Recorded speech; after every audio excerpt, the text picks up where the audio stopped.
Alright, first and first, I wanted to show y'all outside. Yeah, we're still at the farmhouse. It's crazy. It's raining, lightning, thunder, storm. There's all kind of nonsense going on out here today, boy. But to be honest, it been going on for the last couple of days, so we ain't just gonna act like it just happening today. It been going on, but yeah, I just wanted to show y'all what we're working with out here in the country. What I'm not gonna do is sit out here and lie to y'all. This little car situation, y'all, I ain't gonna lie. I thought I was gonna have like fancy gadgets, this and that, yada yada. You know what I'm saying? But hey, man, I ain't got none of that. Y'all know we no longer on the oil field. It been about 2 weeks. Yeah. It has been about 2 weeks since we got out the oil field, YouTube. Since we got out the oil field, it been about 2 weeks since we got out the oil field. I'm gonna try to take like these times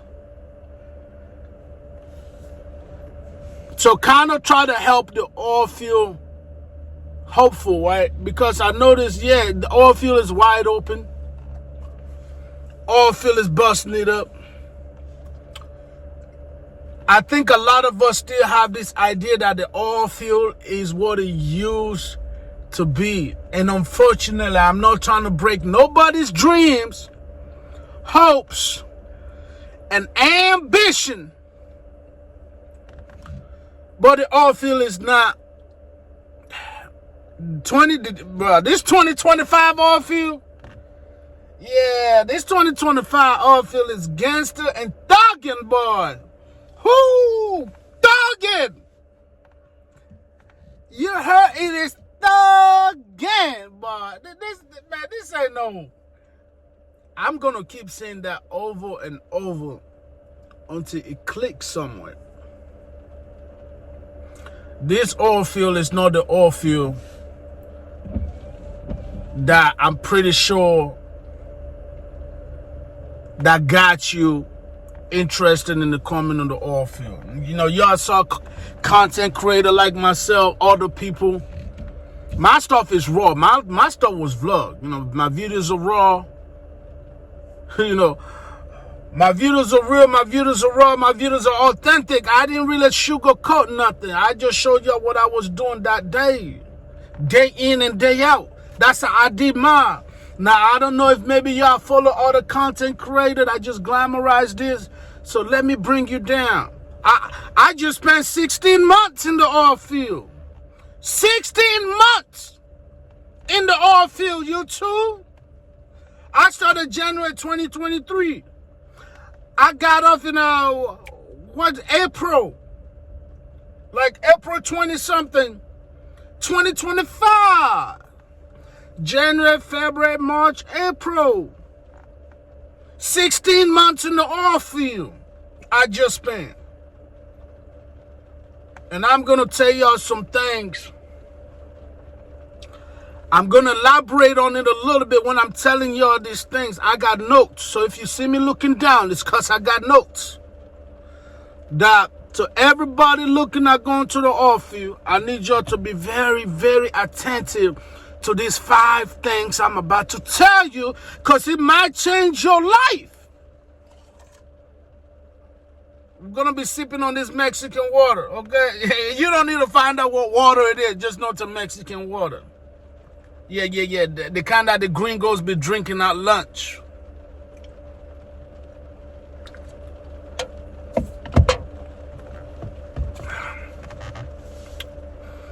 So I'm sitting out here. I'm going to start with list number 1. I'm talking about from the recruiting step. Right when you pick up that damn phone calling. Let me tell you what. So step number 1, document everything, boy. Everything. 16 months in the oil field. Trust me. Trust me. Number 5, you don't want to miss number 5. Yeah, I'm trying to give you some game. I'm giving you the 5 things that I recommend you do before you go to the oil field. Really, before you get any other trucking job.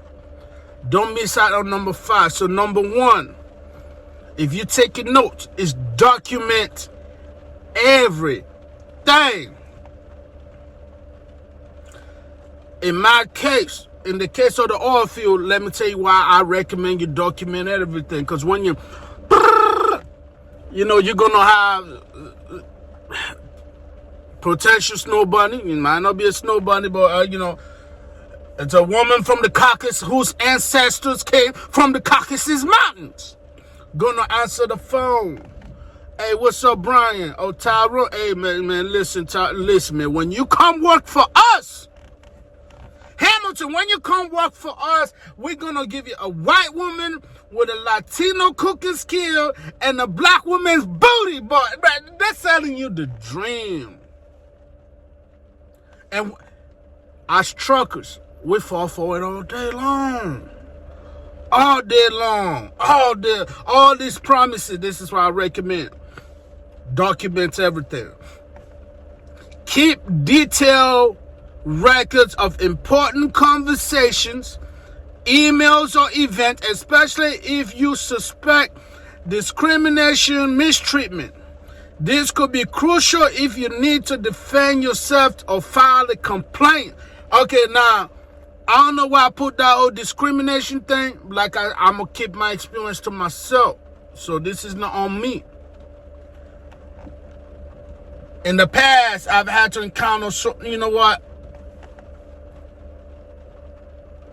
Did I sign an NDA? Yeah, I signed an NDA on that. We ain't even going to do that. Let's just say, moving forward, truckers, we got to be smarter.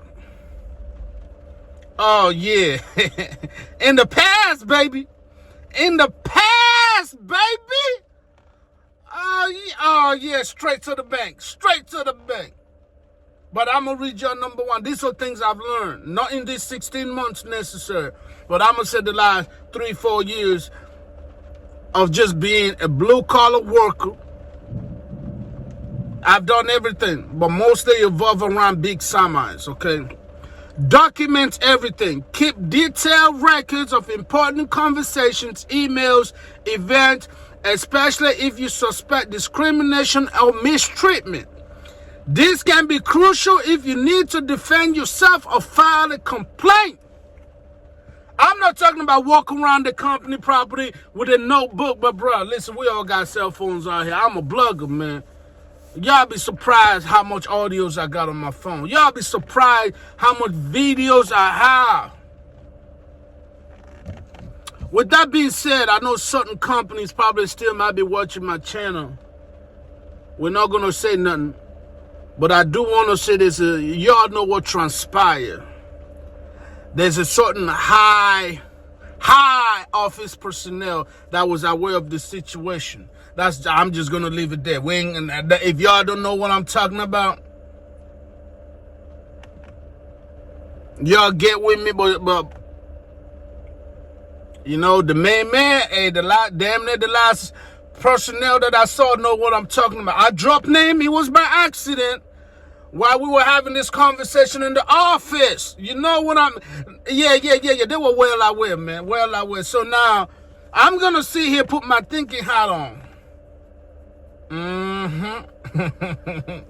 I'm trying to see if there's any way to go from unemployed, while being unemployed, to get someone. Yeah, nah. Because certain people were aware. But let's get back to this video. Document everything. Mistreatment can be anything in the world of trucking. Mistreatment. I don't know, man. If you're a reefer driver, you find out your company just, talking mad. We all know you a number to these companies. Don't get that twisted. You ain't getting no special treatment. You are a number. But there's a certain level, you can't have a driver leader Driver manager out here cussing you out.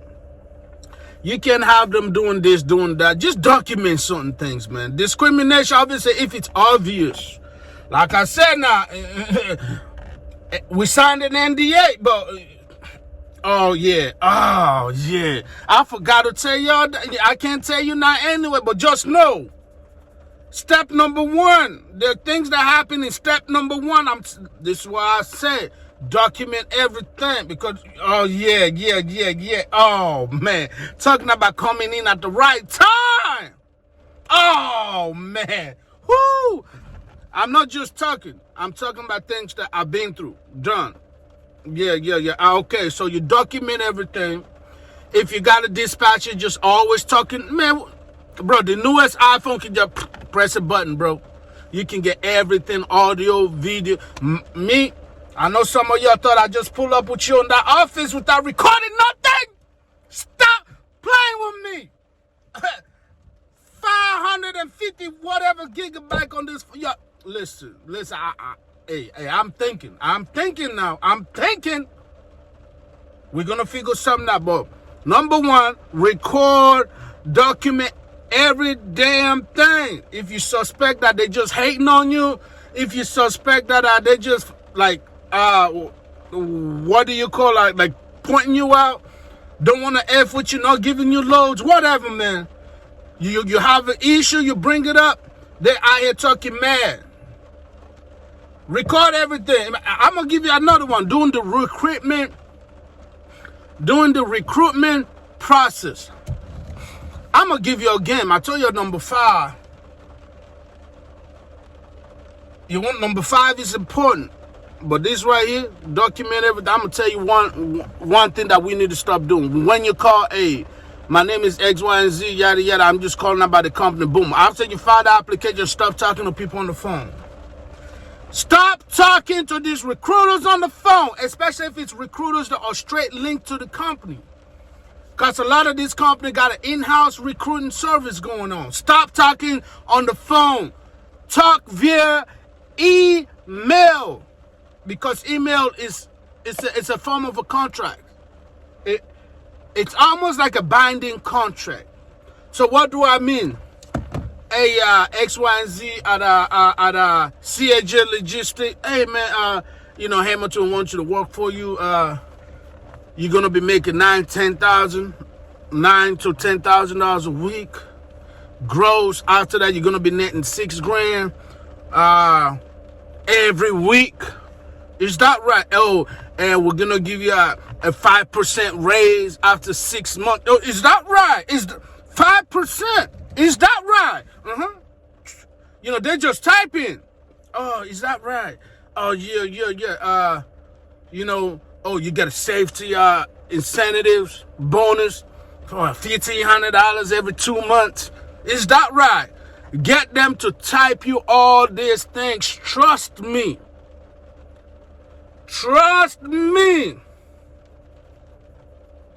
Get them to type this stuff. First of all, some of y'all may know my background, some of y'all may not. I major in the criminology. I'm just going to leave it at that, right? So, get them to type all this. It's a written contract. If you need to pursue it, it can damn near become a binding contract. The exchange of information, get them to either send you text, but most of them ain't going to do text. They got them BS numbers, so get them to do email. Once you find out about the company, you let them know you apply. They call you, be like, hey, look, I can't really talk. Go ahead, I prefer all my communication to be via email. That's it. So they don't promise you 20% raise every 3 months. How much you should be, or how much you will be making, 7,000 or 9,000. The week that motherfucker dropped to $4,000. The week they only give you $4,000 gross instead of 7,000 or 10,000 gross as they initially said during the recruiting process. You not got a room. And look, if you're somebody that's dealing with this type of, man, you better reach out to me. It be for the fee, not for the free, but I can get you a whole lot. Oh man, But I got me a Caucasian lawyer. Don't, man, listen. And he's not just Caucasian, I'm going to be honest. He's Jew. Yeah. His last name is Goodhines. That's all I can say. No, don't ask me to spell it because his name does not spell the way it sounds. Okay? Sorry, I'm trying to reach under this damn chair, but what the hell going on here? Yeah, hold on.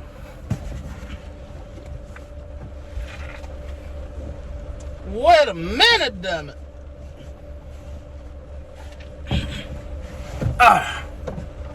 Yeah, my lawyer's, his name is Goodhines, and it doesn't have a G in it, but that's how you pronounce it.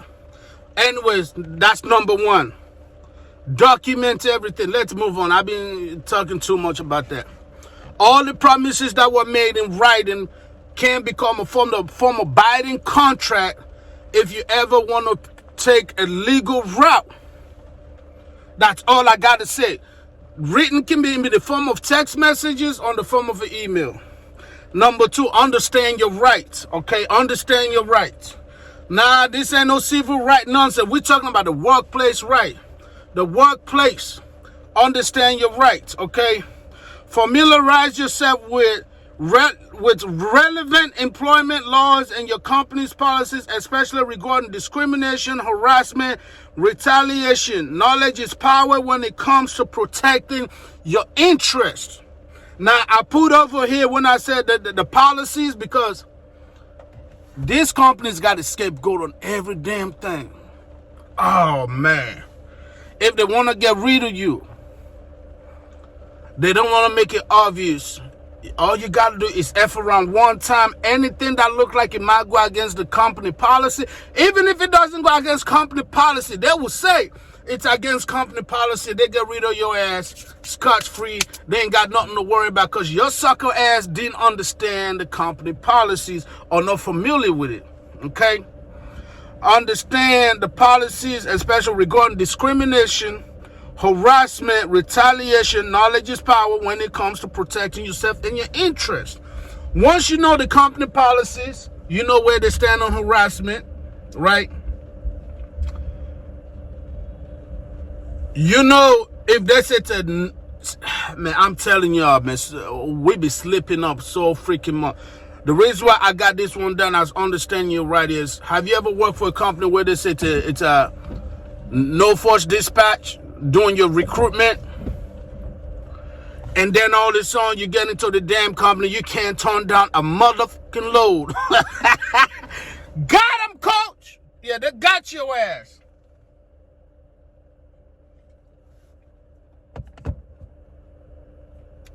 You got in.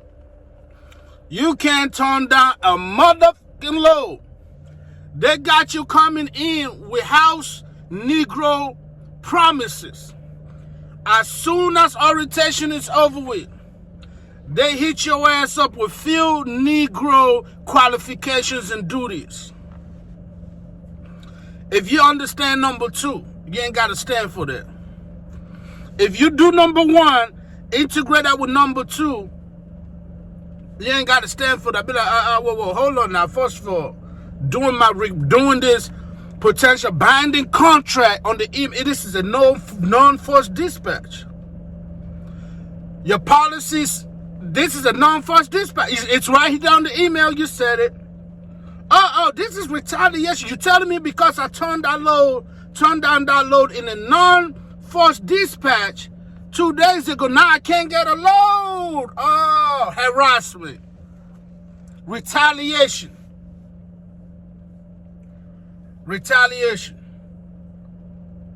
And according to your policy, y'all don't tolerate harassment or retaliation, so forth and so on. Why you retaliating against me?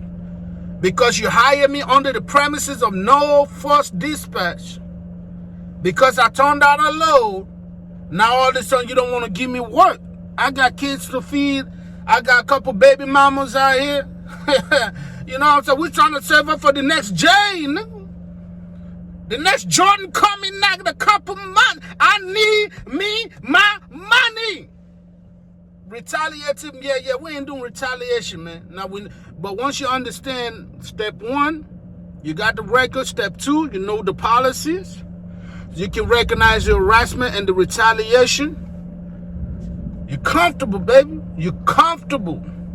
Now let's go to number 3. Number 3, stand up for yourself respectfully.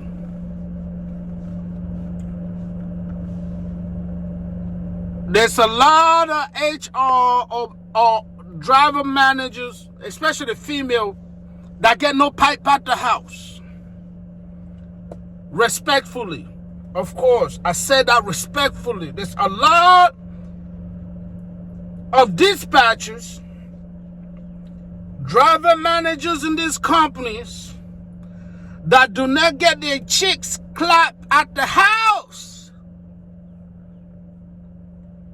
So what do these people do? They come out here sexually deprived. They see a dog, handsome, chubby, gapping his teeth, mofo like me. They tell themselves, well, the blacker the berry, the sweeter. This is what she's telling herself now. The blacker the berry, the sweeter the juice. But you know what? I can't engage with this man. So I'm going to abuse the hell out of the little power that I have. Why? Because I'm not getting these chicks clap at the crib. These people be, not just women, these go for the men too.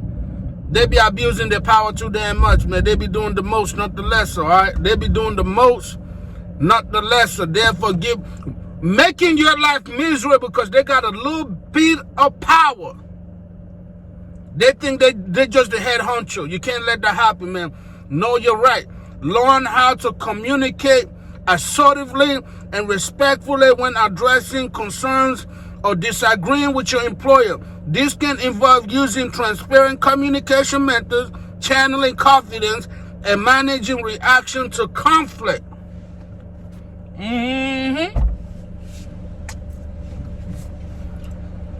If I know number 1, I be keeping track. Bitch, from the time your ass out here trying to get me into this house Negro job, and then I come out here. Now all of a sudden you saying I'm too dark to be a house Negro. Now I gotta be a field Negro? Nah.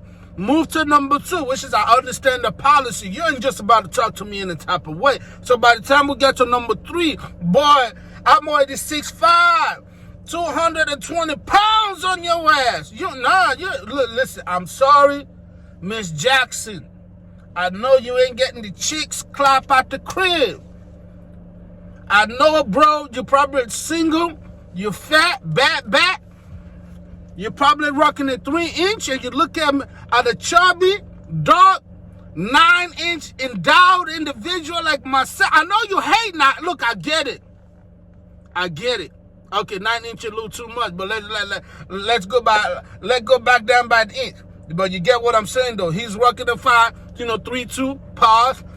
I'm out here blessed and endowed.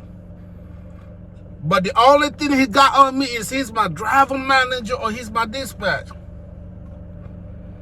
They're going to try to abuse the little power that they do have. Why? Because they have no power at the crib. But if you understand 1, 2, then number 3, we should be standing up for yourself.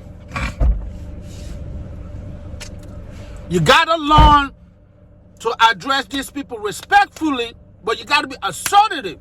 You got to be assertive. Trust me, bro. Trust me.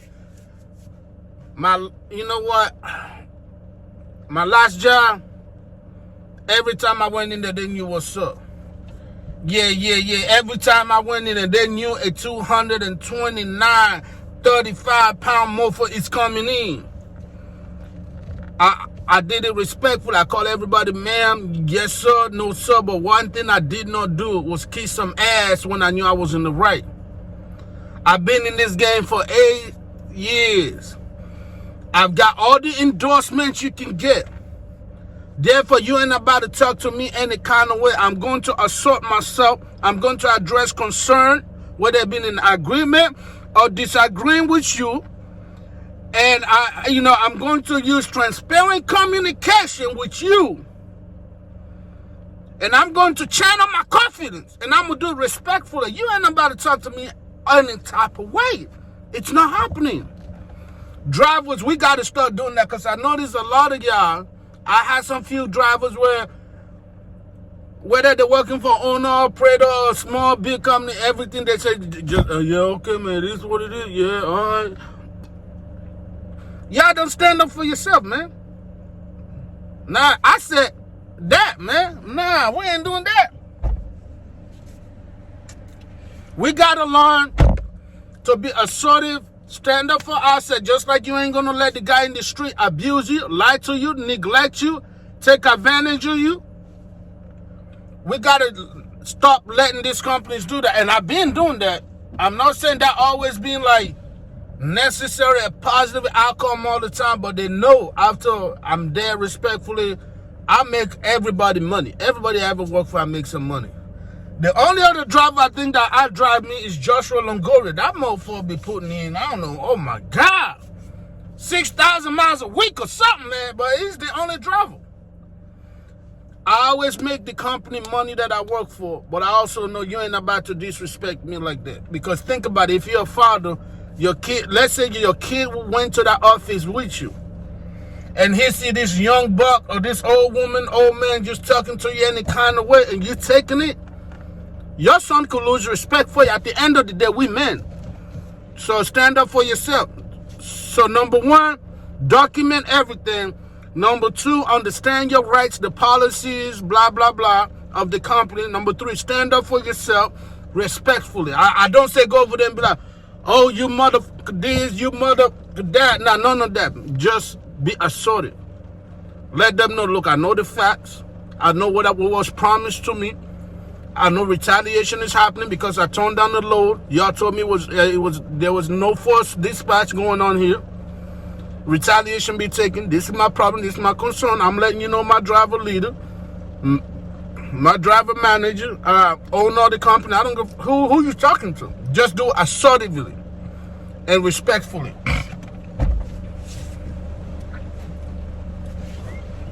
Okay. Now number 4. If all that nonsense went down, you went to the, they're like, yeah, man, listen, the next step, seek legal counsel, man, if you got to. Yeah. Sometimes you got to get legal on this mofo. Yeah. If you are unsure about your rights or the best course of action, consult with an experienced employment lawyer. They can provide you guidance in navigating the legal process and protecting yourself from retaliation. Like I said, if you had done this through the email, they said this is a no non-force dispatch, and all this on you went from like 10 loads a week because you turned down one because the dispatcher, your driver manager effed up, and they want you to play Captain Save a Load. You're like, nah, man, I ain't trying to do that. And then all this on your load dropped to 6 loads a week. They're talking about, the team player and you are not dependable and all that. Nah. It's time to start talking to an employment lawyer, man. Because at that point, you know they're retaliating. It don't matter how slow the retaliation is. You can sense when somebody's retaliating against you, right? If you've been there for 6 months, the last 5 months be give and take, pretty consistent on your workload, and all of a sudden that drop down by, I don't care if you only drop by 15-20%. Because of an action here. And now remember, now you got everything documented. If you take my advice, that's retaliation. I don't care what the hell they say. Get your lawyer, bro. Get your lawyer. You ain't got to sue him, but get you somebody who talk to me or talk to somebody who can kind of give you guidance so you kind of understand in case you ever want to proceed the legal way. One, you got all the communication, right, on the email. You understand the rights of the parties. You know you ain't violating none. Number 3, you be assertive, you be expressing your concerns. Let's say you go to a driver manager or you go to whoever, hey man, look, I feel like I'm being retaliated against because I turned down the load last week and now they got me sitting out here 5-6 hours to get a load. What's going on? By the way, when you're doing all that, either record an audio or do something, or document that after you finish talking and write down who you talked to about it.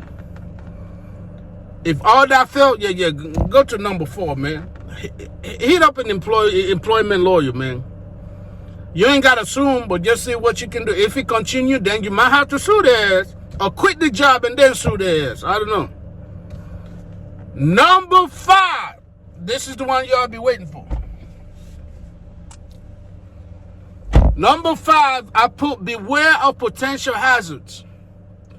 Pay attention to workplace safety issues, including unsafe conditions, equipment, proceeding, report any hazards, and take appropriate measures to protect yourself and your colleagues. Y'all like, what the hell? That's what I waited 30-something minutes for. Yeah. Because listen, if you have been in the office asserting your concerns, you know the policies, you be doing whatever, try to better yourself. Let them know y'all ain't about to just walk over me. Remember what I told you, these people will look for anything to fire your because, bro, you already told them, look, I know the policy, I know this and that, you ain't about to just treat me some type of way. So they're already looking for a way to get rid of your ass already. I'm telling you right now. They're already looking for a way to get rid of your black, white, Chinese, Mexican, Japanese, Filipino ass already. So if you don't pay attention, beware of eyes. All you got to do is drive off on a flat tire. They fire your ass. They will fire your ass. They talk about, that will turn into, you didn't, it don't matter if you did pre-trip. You didn't do no pre-trip and it was a hazard. So the reason why I put number 5 is because you want to eliminate any potential excuse they can have to fire you if they don't want to treat you right. Get rid of every excuse they will have to fire you, guys. That's it. You take all that off, they're going to have to treat you right, or they're going to have to give you that shoe money, baby. That shoe money. This, for, especially in the Oilfield, I'm telling you right now. Follow these. Me personally, the most important part of this advice I've given you, I think number 1 is important. Because you can start number 1 straight from the recruiting process, from the first step. Just start recording everything, man. Get them to respond to you via email. So everything is done. Y'all don't understand how important number 1 is until you deal with it. You got companies out here promising people certain raises, certain amount of money, certain amount of loads a week. You're going to be making $2,000 to $3,000 a week, and you get there, you're making $600-700 a week. If that was via phone call, you ain't got no grounds, but if that was via email, you might have a ground, my boy. That's what I'm saying. Stay smart. We got to be smart in trucking these days, guys. We got to be smart in trucking these days. That's what I'm saying. We got to be smart in trucking. These companies are smart. They're $1 million companies. I don't care if this man only got 10 trucks. He done made a whole lot more money than you have. Protect yourself, fellas. Until next time.